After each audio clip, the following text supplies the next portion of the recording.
Morning, YouTube. Over here at the mill today. I don't know, it's kind of dark in here. So I had you over here yesterday. It's cold over here this morning. The old girl had to go to the doctor. I don't really know how to say it. I just show you. Notice anything missing? Yep. Old girl had to go to the doctor. So it's not as bad news as it sounded. But anyway,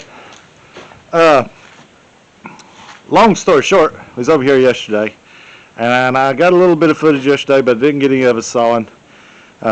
Wind was so bad it was kept knocking the camera over, so due to safety, wind's blowing this morning pretty hard too.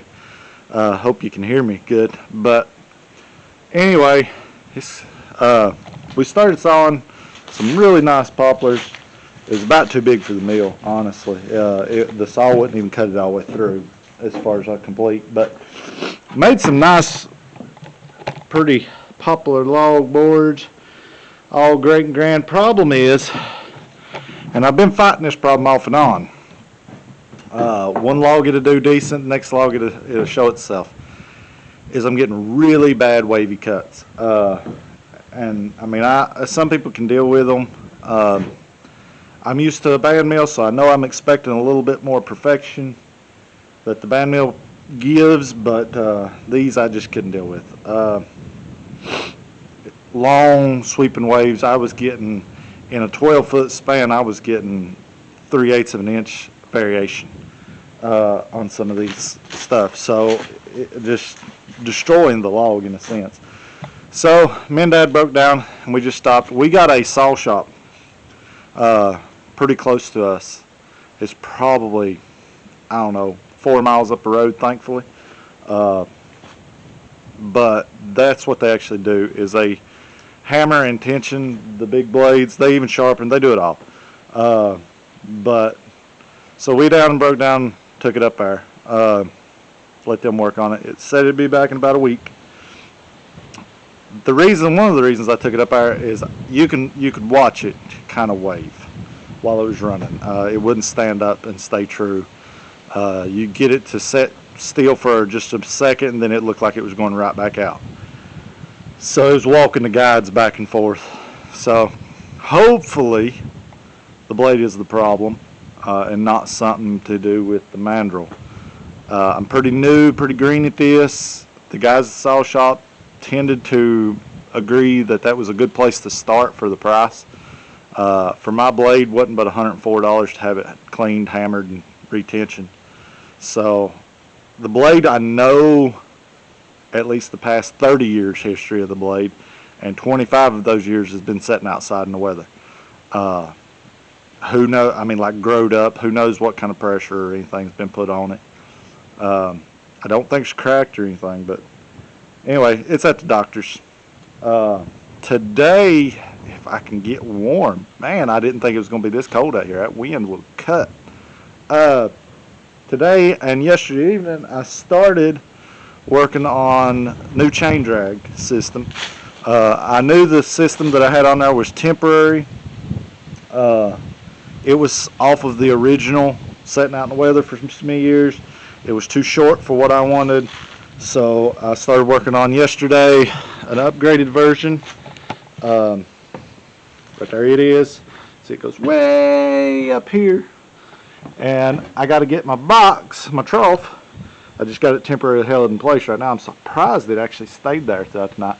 But I got to get me either a new trough or rework this one to be able to sit up here on top of that 2x. I got this 2x is just currently screwed in, which it held the first time because there's not a lot of pressure on it. But it will be bolted. This cross piece, I wanted it long so that in case I needed to move these bearings out and get a little better pressure. It's bolted to this. It's interlocked and bolted, and then I got it bolted down there. with some big bolts off of some power poles back to that unit. I didn't bolt it to the frame because in case I ever have to shift or move or take that off, I didn't want that to be the only support was the frame for this unit. Once I get new box or whatever, or a new design for the box, because that box should last a while now that this part's in the dry. Now that part out there may need to be redesigned to something that'll last a little better in bad weather, but this section, now that it's in the dry, should do just fine. But once I get that braced up and done, then I'm going to move over to a log loading deck, and I got to dig out some pipe because I got another project to get me a log turner on my carriage. I wish I could show you the deviation in this log that's sitting on the mill right now. I mean, it's beautiful poplar, but it just waves. Like, that log ain't maybe 12 foot, and it literally does this the whole way, just snakes. Looks terrible. It really does. I hate it. But hopefully the hammering of the blade will fix the tension. And I'm trying to get out of the wind. That's the reason the camera angle keeps changing. Gosh, it's cold. I may have to head back home and get my daggone coveralls. Whew! I did not think it was going to be this windy and cold over here. I should have known better. It's always windy over here. So yeah, I got a lot of projects going on today. I got a little late start because on top of everything else, Hannah and the kids are putting up the Christmas tree today, and so I may stop and just help them with that today since it's so cold. But I got a little bit of stuff I want to try to at least get started over here to get worked on. I had to come over and plug up and get the new solar panel out in the sun. I don't know if you see it over there. 100 watt panel, 35 amp hour battery, a MPPT charge controller. For those of you who are solar savvy, I'm not. My brother designed the system for just a solar generator type deal. He runs the numbers on all this stuff, and he built the system and then redesigned a little bit better system for what he wanted, but that system will work good for what I use it for over here at the sawmill, kind of being off-grid, hooking up lights and stuff like that. I ran a circular saw with it yesterday. Done fine up until the battery started losing charge, and I didn't have enough sun to charge it. So, yeah, I got my tank and pump stuff and motor out. It's sitting over here. That's another project that's going to be going on this mill. I'm converting it over to hydraulic forward and back on the carriage. The reason I'm doing that, for those of you who didn't watch the other videos, long story short, I have a bad problem with this mill wanting to self-feed when I'm trying to work. And other than, it's even wanting to try to self-feed back whenever you turn your back. I mean, like, literally you have to sit there and have somebody holding their hand on this lever to keep it from moving. And working by myself, I would rather have it only move when I want it to. I'm sure there's probably 1,000 different ways to fix that on the flat belt pulley system. I get that. I'm not going that route. I'm going to keep all the parts, so in case I ever do decide to go back to that system. I love the fact that it's old and it's simple, but hydraulics have proven themselves to me on more than one occasion that they're quality. Just as well as this old type cast stuff is good quality. So just merging a little bit of new technology with a little bit old. This is not supposed to be a old-fashioned mill the whole way. You know, I'm trying to use this mill to build a house, so we want some comfort and some ease. My dad's getting a little older, and he likes messing with this sort of stuff, and you know, we want something that no matter our age we can kind of fool with without killing ourselves or having major hernias and everything else. So if I get a hydraulic forward and backwards, that means hydraulics is on the mill, so I can convert slowly other stuff, probably a conveyor and different things like that. But for now, I'm gonna probably put y'all down and try to figure out what I'm gonna do on this box. It's gonna be a lot of just kind of stepping back and measuring and looking and stuff like that, so don't be mad at me if I don't record that. Nobody wants to see that. Okay, got a plan.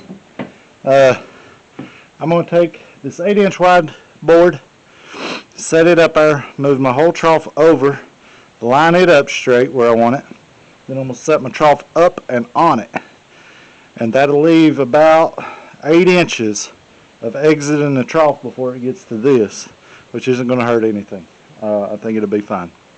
So that way I can continue to use the original trough I made up until it goes to the bad. But that board should last many years because I'm going to screw it up into the standing up boards on the trough, so the trough will support the board and the board will support the trough, if that makes any sense. But first I got to get this chain drag broke loose, so that's what I'm going to work on. Battery's about to go dead. I guess it's this cold weather. These chains, for those of you who've never messed with them, I was new to them. You got to get it at a sweet spot and just beat it out.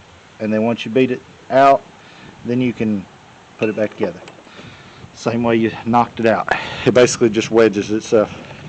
So, there we go. Alright, I'm going to go like, subscribe. I'll let y'all guys know as soon as I get the blade back. Hopefully in a week or so. And I'll take some clips of what I got going on. I'll try to get some pictures of this after the fact. If the camera's still got good battery and it don't kill it with this cold, I'll try to get a video if I get done today. Alright?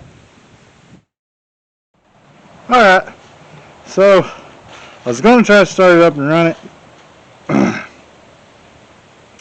Ain't got no belt that long. So, I got to measure and put me a belt on. Total sawmill brain, I guess you'd say. In a little too much of a hurry, but I got it up. It's all screwed in. I readjusted my braces and everything. You see that little gap right there?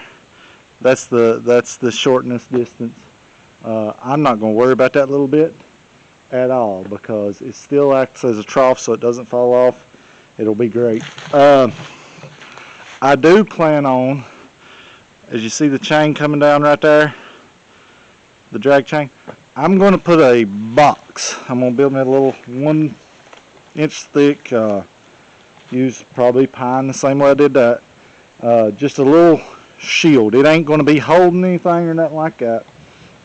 But when I do it, I'm going to have to notch out for my sprocket. I don't know if you can see that. My sprocket right here.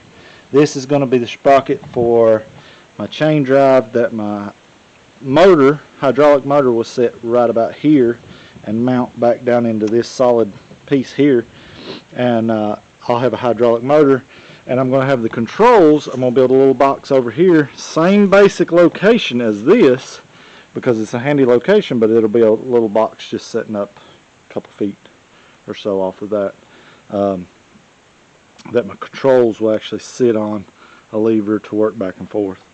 And that way I can stand right here, and I'm going to build a platform around and connect those two together, but I can stand right here or over here and operate the controls. But the box is now, the trough is leaning more toward out that way, so it should actually drag the pile out a little farther because it's just a little bit farther out that way, and the way the chain sits, it should drag it a little farther out, a little farther away from the building, which is good. But my main thing is when the water sheds off, it's not trying to trough it back into me. I am going to probably put me a little cover over it to just keep some of the rain and weather off of that, or a little gutter or something on the saw house. But for right now, at least this way, it keeps the water shedding out that direction. And not back in on me. So that's what I got today. I'm thinking about re-gearing, or working on re-gearing this chain drive because it goes a little faster than I want it to at topped out speeds. I don't know, let me see here. There we go. Yep. Alright. But yeah, it goes a little faster than I want it to. I mean, it's probably a good thing, but I don't know. I got a gearbox at the house I might play with a little bit and see if it's the speed I want. But either way, I'm going to have to get a belt. I have one more belt for the mill itself that I didn't use on the mill. I may go ahead and see if it'll fit this. Highly doubt it. I think it's going to be too long, but we'll see. I'll let you know when I get a belt on it, and I'll take a little video of it running and stuff and show you that. One project down, many more to go. It is still cold out here. I've had the camera off for a few hours, but it is still cold, I'm telling you guys. Secondary thought, the solar generator, I've been using it to run my Sawzall, 10 amp DeWalt Sawzall. Used it to cut the screws and stuff out of that, the brace.